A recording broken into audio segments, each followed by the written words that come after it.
매우 큰 월권이다 이렇게 일단 규정을 짓습니다. 예. 왜냐하면 지금 그 차기 대통령 선거일이 56일밖에 안 남았습니다. 예. 그러면 예. 지금 대통령이 임명권을 가지고 있는 헌법재판관 이것을 과연 이 권한대행이 임명할 수 있는가? 예. 이것은 완전히 잘못된 얘기죠. 이거는 아주 소극적인 임명권만 행사하는 특히 지난번 마은영 재판관 후보자 같은 경우에는 이미 국회 몫으로 국회에서 이 모든 정상적인 절차를 거쳐서 넘어온 이 그 후보자였기 때문에 그분의 임명은 가능한 것이고 한덕수 권한대행이 오늘 마은영 재판관 후보자를 임명했습니다. 예. 늦었지만 그것은 다행입니다. 그렇다면 두 분의 재판관이 4월 18일 날 이제 퇴임을 하게 되더라도 예. 헌법재판소가 최소한의 심리가 가능한 기준 7명의 그 기준을 충족시키고 있고 6명 이상이면 어떤 탄핵 재판도 선고를 할 수 있는 상황이기 때문에 헌법재판소가 기능적으로 마비될 일이 없어요. 알겠습니다. 그럼에도 불구하고 새로운 대통령이 행사해야 할 권한을 권한 대행 자격이 없는 권한 대행이 행사했다. 이것은 월권 중에 월권이다. 이런 말씀드립니다. 일단 18일이면 2명의 헌법재판관들이 이제 임기가 끝나서 그만두게 되는데요.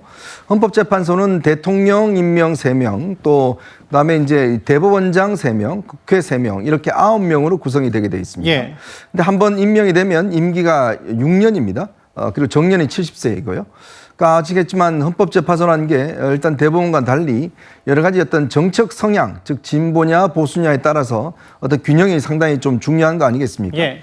근데 지금 이제 애매한 시점입니다. 이제 현직 대통령이 지금 없는 상황입니다. 그렇죠. 뭐 지금 직무정지가 아니라 아예 없는 상황에서 사실은 대통령 대행의 어떤 권한이 어디까지인가는 여러 가지 논란이 있습니다. 예.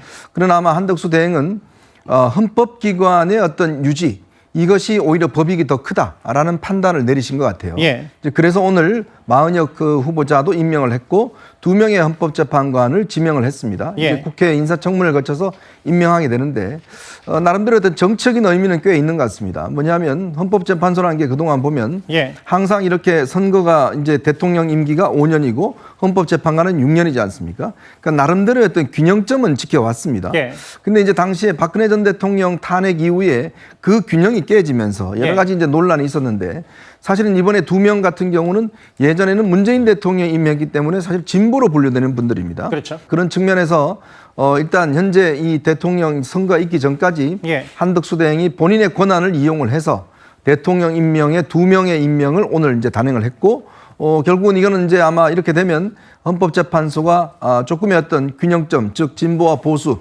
조금의 보수, 중도 보수 우회적인 뭐 그러한 어떤 헌법재판소가 될 가능성이 커져 보입니다.